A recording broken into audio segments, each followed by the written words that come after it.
subclasses either way have been, I think, a unanimous success. I mean, I was kind of like imagining that some people might be like, oh, it's not a new subclass, it's just kind of like retooling other things, but I've seen just unanimous praise. I think people are just really excited for this, which is like just good to see, because this is just like a custom. It's just cool that they don't have to make a whole new element to bring about this much hype, and something that nobody predicted, except for one person, which we'll talk about later, but nobody in the world, except for that one person, predicted, like, if you ask anyone about a new subclass, it would always be, oh yeah, the red one. But the thought of a subclass that just combines different elements, and you can have light and dark all at the same time, and you can just have fire and stasis and these combinations and these cyclones, it just didn't seem like anything that we predicted. And I love when Bungie comes up with ideas that aren't predictable. It isn't just like, oh, yeah, just add a new thing. It's just something that we didn't think they would ever do. But yeah, it seems like it's going to be very... It does seem like it's not. I'm sure they're going to find ways to mitigate this, but it doesn't seem the most like casual or new player friendly. It does seem quite, because it's very build heavy. A lot of countdowns, a lot of timers on your screen, a lot of, if you combine this with this, then this replenishes your this, and then this gives you another this, and you can use this perk to do this. It's very... But I'm sure Bungie is going to work on some good interfaces to just be like, oh, just try this. And obviously the subclasses aren't fully customizable. Bungie have a set combination of things that will work well together and things that aren't probably too crazy broken. So it isn't going to be as... The trailer made it look very like, what is going on? There's just so much on the screen. But yeah, I think it's just a out of the box idea.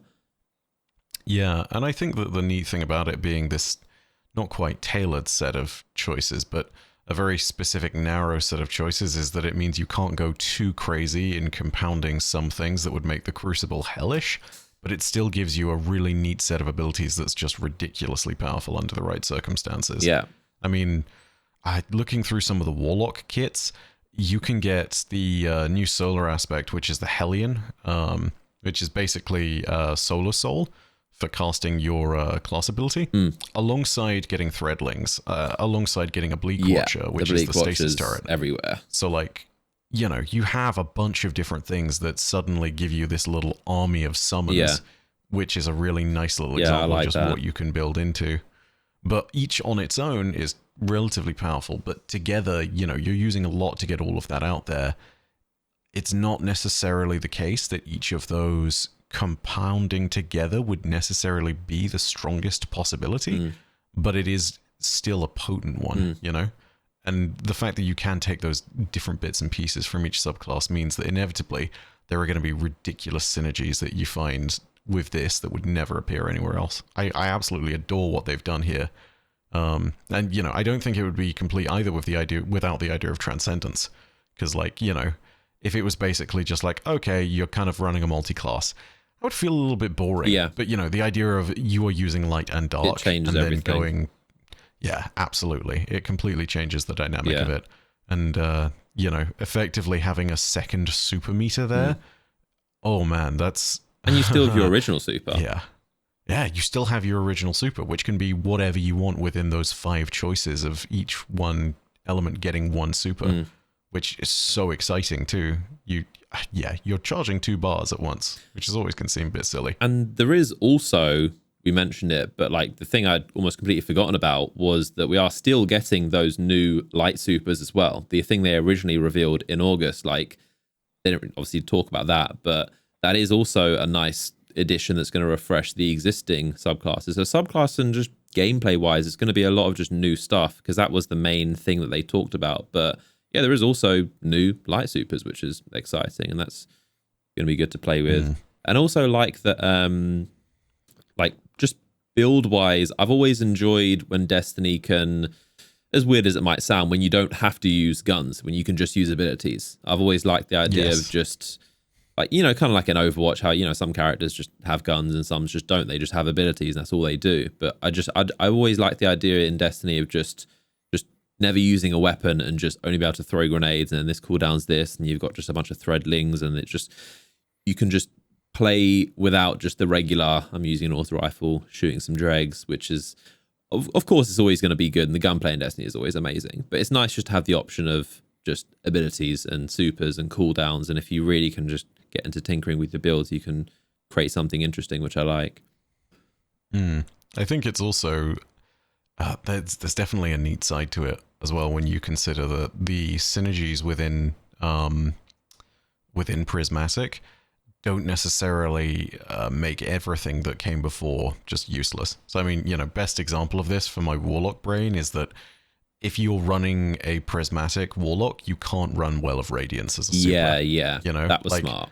Obviously, that's a massive power creep example because Well is very strong, but it shows that if you're looking for options, you can consider other subclasses that are mono element, because you are just going to get some things on there that you would never be able to get. And I mean, take a look at even like Void, right? Echo of Undermining is a fragment that just gives you weaken on your grenades. And that in itself alone is a defining thing of Void, I'd say at this point. But you don't get that on Prismatic despite having Void powers. You can get really cool things on Warlock like Devour, but yeah, it's not necessarily going to be the same as what you would have seen otherwise. It's just, the entire thing is different, but it still doesn't invalidate the old stuff, which I absolutely love. There's always going to be a place for the old, and there's definitely going to be a place for the new. Yeah, like I've always been a huge fan of Void. Is just my favorite subclass by a mile. Just all the Devour and Suppress and Weaken, and just even the like the Gyrfalcon and the Collective Obligation. I still love that. I don't know whether other people think it's not too great, but just the ability to just devour, it's just such the way it all just combines. And like you said, Prismatic isn't going to just let you do everything within the Void capabilities or everything within Arc. And so like it is just a specific combination of things which works great, but it isn't like all Void plus other stuff. So it's not going to invalidate the original subclasses, which is good. Then there's the other like huge part. Well, there's also the on the topic of perks and combinations, there's the exotic subclasses, which is cool, which basically gives you the perks of it's instead of your exotic armor piece, but it gives you 2 exotic armor piece perks, but about a half power. Some of them might be a little bit more, maybe less, but you basically get 2 exotics, a hybrid mix and match. And it's all random rolled. God. Yeah. Wow. That also adds a whole nother layer of, especially with Prismatic, it's just like that. The combinations make my head hurt.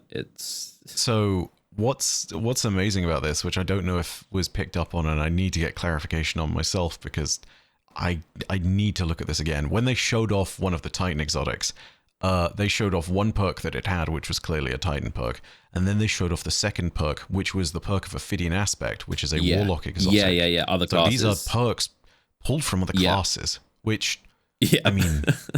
yeah, that's the thing, yeah. Where do you begin? Yeah. I mean... What was another one that opens up ridiculous things. Can you imagine a Warlock with Hoil, as in part of Inmost Light?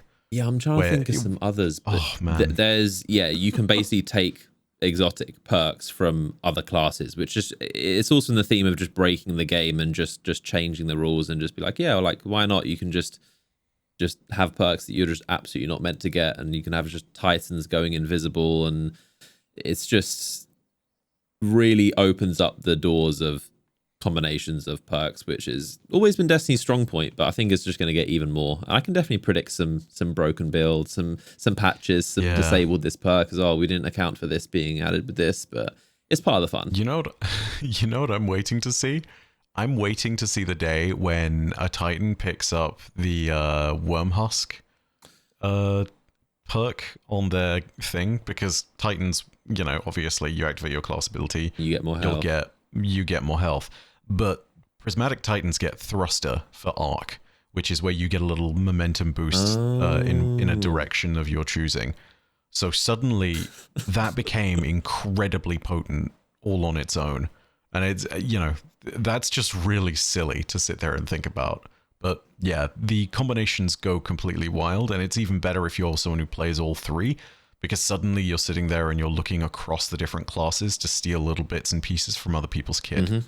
I want to see the full list when it comes out of every different kind of perk that you can get on those exotics, because The combinations here are going to go completely wild. Yeah. I really cannot wait to see what they do with this. And the fact that it'll interact with Prismatic as well, which already provides a stupid strong foundation, it's going to be a phenomenal thing to see. The only other thing I hope is that they have good cosmetics for these class items. Because, as an exotic, you can't change them. So it's going to need to be looking good. What do you mean, otherwise, like ornaments or?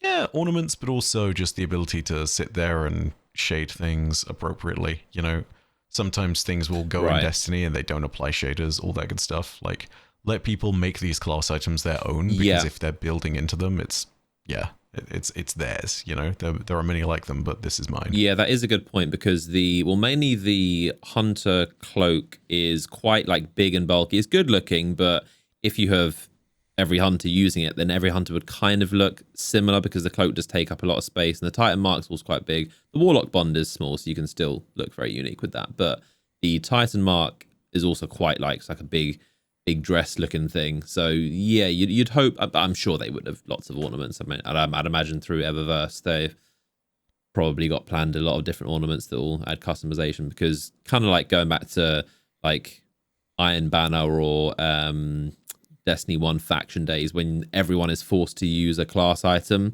everyone can kind of look a bit samey. So you'd hope that there's some ways for people to look a bit more unique, because everyone's obviously going to be using the exotic class items.